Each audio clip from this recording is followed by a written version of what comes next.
குரு ஜோதிடம் நேயர்கள் அனைவருக்கும் வணக்கம். நான் ஜோதிடர் தமிழரசன் பேசுறேன். இன்னைக்கு நம்ம இந்த பதிவுல பார்க்க போற தலைப்பு சனிப்பெயர்ச்சி பலன்கள். சனிப்பெயர்ச்சி பலன்கள் 2025 ரிஷபராசி காலபுருஷ தத்துவப்படி 2ஆம் ராசியான ரிஷபராசி நேயர்களுக்கு சனிப்பெயர்ச்சி எப்படி இருக்குன்னு பார்க்கலாம். ரிஷபராசி, உங்க ராசிக்கு வந்து சனி யாருன்னு பார்த்தோம்னா 9 மற்றும் 10ஆம் அதிபதி, பாக்கிஸ்தானாதிபதி மற்றும் கர்மஸ்தானாதிபதி, தொழில் ஸ்தானாதிபதினு சொல்லுவாங்க. அந்த கிரகம் சனி மகர ராசிக்கு கும்பராசிக்கு அதிபதி சனி வந்து பாத்தீங்கன்னா இப்ப 11ஆம் இடமான லாபஸ்தானத்துக்கு பயிற்சியாக இருக்கிறார். அதாவது 11ஆம் இடத்துக்கு போக போறார்.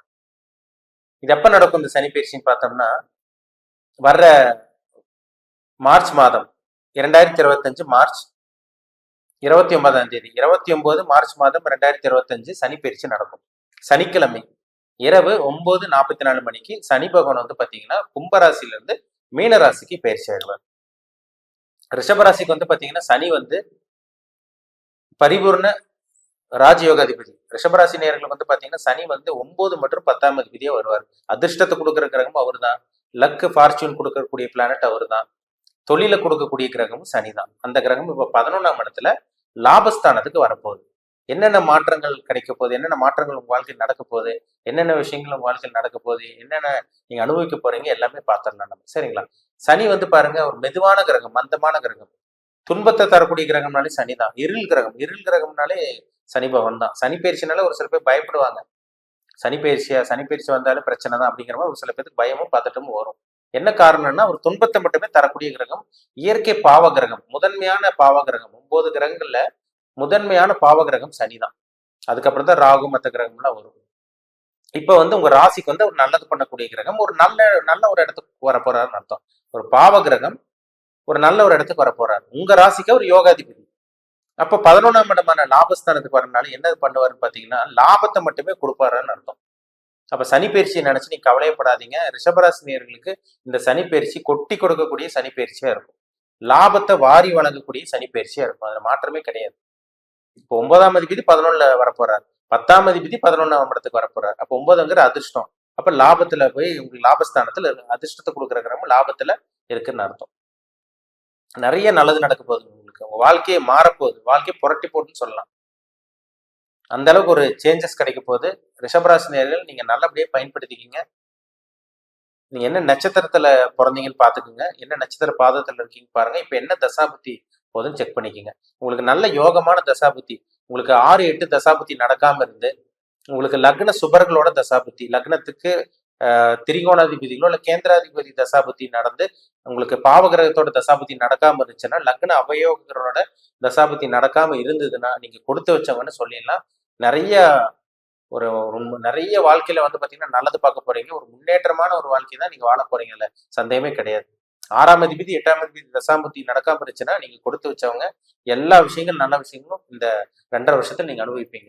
ஏன்னா சனி 11ல இருக்கிறதுனால நிறைய நல்ல விஷயங்களை ஏற்படுத்தி கொடுத்துருவார். என்னென்ன பண்ணுவாருன்னு பாத்தீங்கன்னா தொழிலை ஏற்படுத்தி கொடுத்துருவார். தொழில் இல்லாம இருக்க ரிஷபராசினியர்கள் வேலைக்கு போயிட்டு இருப்பீங்க, அடுத்தவங்ககிட்ட கை கட்டி வேலைக்கு போயிட்டு இருப்பீங்க, மாச சம்பளம் வாங்கிட்டு இருக்கவங்க எல்லாம் பாருங்க சொந்த முதலாளியே மாற போறீங்க. இந்த மாதிரி சில விஷயங்கள்லாம் உங்களுக்கு உருவாக போகுது. வேலைக்கு போயிட்டு இருக்கவங்க, அடிமை வேலைக்கு போயிட்டு இருக்கவங்க நீங்க முதலாளியே மாற போறீங்க. நீங்க அடுத்தவங்களுக்கு சம்பளம் கொடுக்க போறீங்க. இதெல்லாமே இந்த ரிஷபராசினியர்களுக்கு சனி 11ஆம் இடத்துக்கு வரனால ஏற்படுத்தி கொடுப்பார். 10ஆம் அதிபதி அவர் தான், 9ஆம் அதிபதி அவர் தான். அப்ப அதிர்ஷ்டத்தை கொடுக்க போறாருன்னு அர்த்தம். அதிர்ஷ்டமே எங்களுக்கு இல்லைங்க சார், அதிர்ஷ்டமே கிடைக்க மாட்டேங்குது, எங்களுக்கு சரியான வேலை இல்லை, சொந்த தொழில முன்னேற்றம் இல்லை, சொந்த தொழில வளர்ச்சியே கிடையாது, சொந்த தொழில் நஷ்டமா போயிட்டு இருக்கு, வேலையில அசிங்கமானப்படுத்திட்டு இருக்காங்க, வருமானம் இல்லை, கையில பணம் இல்லை, செலவுக்கு பணம் இல்லை, கடனை வாங்கிட்டு இருக்கோம், கடன் அடைக்க முடியலங்கிறனால ரொம்ப ஒரு மன வருத்தத்திலையும் மன உளைச்சலையும் வாழ்ந்துட்டு இருக்கோம்னு சொல்லிட்டு இருக்க ரிஷபராசினியர்களுக்கு இது ஒரு பொன்னான காலகட்டம். உங்க கடன் சுமையெல்லாம் கம்மியாக போகுது, பிரச்சனைகள்ல தீரப்போகுது. ஏன்னா 11ல சனி வந்துட்டாலே அவர் கர்மகாரகன் சனி. இப்ப கர்மாவை செயல்படுத்தியே தீர்வார். அவர் லாபஸ்தானத்துல இருக்கிறதுனால லாபத்தை மட்டுமே கொடுக்க போறார். வேலை இழந்தவங்களுக்கு நல்ல வேலை கிடைச்சிடும், ப்ரொமோஷன் கிடைக்கும், பதவி உயர்வு கிடைக்கும். இந்த காலகட்டங்கள்ல தொழில நிறைய லாபங்கள் இருக்குங்க. நஷ்டமா போயிட்டு இருந்தது பாத்தீங்களா, உங்க வாழ்க்கையே விரயமா நஷ்டமா போயிட்டு இருந்தது பாத்தீங்களா, கையில பணம் இல்லாம இருந்தீங்க பாத்தீங்களா, அது எல்லாமே நிவர்த்தி ஆக போகுது. தடைகள் எல்லாம் உடையக்கூடிய காலகட்டம் இந்த 2.5 வருட காலகட்டம். சனி வந்து லாபத்தை மட்டுமே வாரி வழங்க போறாரு. பணத்தை சேர்த்து வைக்க போறீங்க. உங்க பேங்க் அக்கௌண்ட்லயும் உங்க பர்ஸ்லயும் பாக்கெட்லயும் பணம் தங்க போகுதுன்னு அர்த்தம். கையில பணம் வந்துட்டாலே எல்லாத்தையும் சமாளிச்சிட முடியும். இது நல்ல நேரம், இது நல்ல ஒரு காலம். இந்த காலகட்டம் வந்து பார்த்தீங்கன்னா ரிஷபராசினியர்கள் பயன்படுத்திக்கங்க. ஒரு அருமையான காலகட்டமா இந்த காலகட்டம் உங்களுக்கு இருக்கும். அதுல சந்தேகமே கிடையாது. ஏன்னா வருட கிரகங்கிறது சனி ஒரு ராசியிலிருந்து இன்னொரு ராசிக்கு போறதுக்கு ரொம்ப நாட்கள் டைம் எடுத்துக்குவார். அதாவது 2.5 வருஷம் டைம் எடுத்துக்குவார். உங்க ராசிக்கு யோகாதிபதியா இருக்கிறதுனால அவர் யோகத்தை மட்டுமே செய்வார், அதிர்ஷ்டத்தை மட்டுமே கொடுப்பாரு. வேற எந்த பிரச்சனையும் உங்களுக்கு வராது.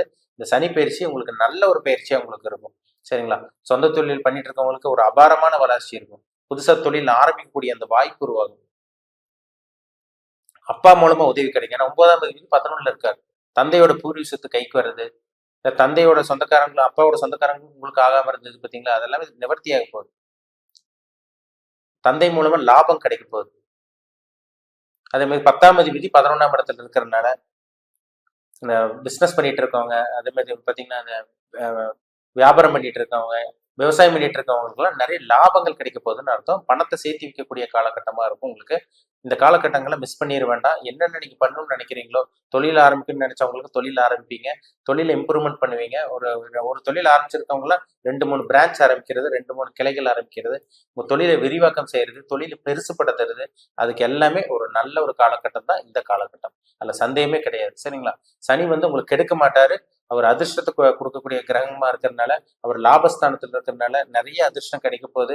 வெளியூர் வெளிநாட்டு பிரயாணம் இது மூலமா உங்களுக்கு நிறைய லாபங்கள் கிடைக்கும். நல்ல ஒரு நண்பர்கள் இந்த காலகட்டங்கள் உங்களுக்கு அறிமுகமாவாங்க. வெளிநாடு போக முடியாம இருக்கவங்க இந்த காலகட்டங்களில் வெளிநாடு போவீங்க.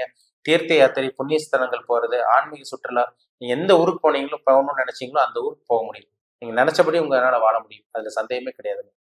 இந்த சனிப்பயிற்சி குருவோட வீட்டுல இருக்க சனிப்பயிற்சி ஒரு சுபகிரகத்தோட வீட்டுல இருக்க சனி வந்து பாத்தீங்கன்னா அவர் நல்லது மட்டுமே பண்ணுவாரு. அது உங்க ராசிக்கு நல்ல கிரகமா இருக்கிறதுனால நிச்சயமா நல்லது மட்டுமே பண்ணுவார். அதுல சந்தேகமே கிடையாது.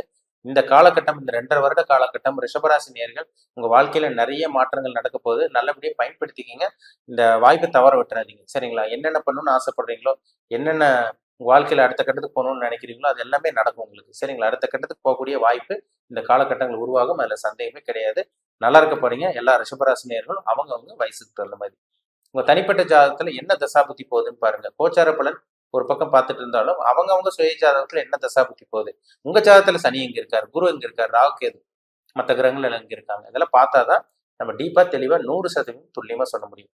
கோச்சார பலன் ஒரு பக்கம் பார்த்தாலும் அவங்கவங்க ஜாதகம் தாங்க ரொம்ப முக்கியம். ஏன்னா ஒவ்வொருத்தரும் ஒவ்வொரு ஏஜ்ல இருப்பாங்க, ஒவ்வொருத்தரும் ஒவ்வொரு நட்சத்திரத்துல பிறந்திருப்பாங்க. எல்லாத்துக்கும் ஒரே மாதிரி நடந்துடாது. அவங்கவுங்க வயசுக்கு தகுந்த மாதிரி தான் சில விஷயங்கள், சில சம்பவங்கள் நடக்கும். உங்க ஜாதகம் பார்த்து தெளிவா தெரிஞ்சுக்கோங்க. சரிங்களா? கீழே இருக்க வாட்ஸ்அப் நம்பருக்கு உங்க ஜாதகம் பார்த்து குறிப்பிட்டீங்கன்னா கீழே இருக்க வாட்ஸ்அப் நம்பருக்கு உங்க ஜாதகத்தை அனுப்பிச்சுடுங்க. அப்பாயின்மெண்ட் ஆகிக்கிங்க. உங்க தனிப்பட்ட ஜாதகத்தை பார்த்து டீப்பா தெளிவா 100% அக்யூரேட்டா துல்லியமா பார்த்து தெளிவா தெரிஞ்சுக்குவோம். மீண்டும் அடுத்த பதிவில் சந்திப்போம். உங்களிடமிருந்து விடைபெறுவது உங்கள் ஜோதிடர் தமிழரசன். இந்த சேனல் பிடிச்சிருந்தா உங்க நண்பர் உறவினருக்கும் ஷேர் பண்ணுங்க, லைக் பண்ணுங்க, சப்ஸ்கிரைப் பண்ணுங்க, பெல் பட்டனை கிளிக் பண்ணிக்கோங்க. ஆல் ஆப்ஷன் இருக்கும், அதையும் சூஸ் பண்ணிக்கோங்க. அப்பதான் நாங்கள் போடுற பதிவுகள் எல்லாமே உங்களை வந்து சேரும். நன்றி.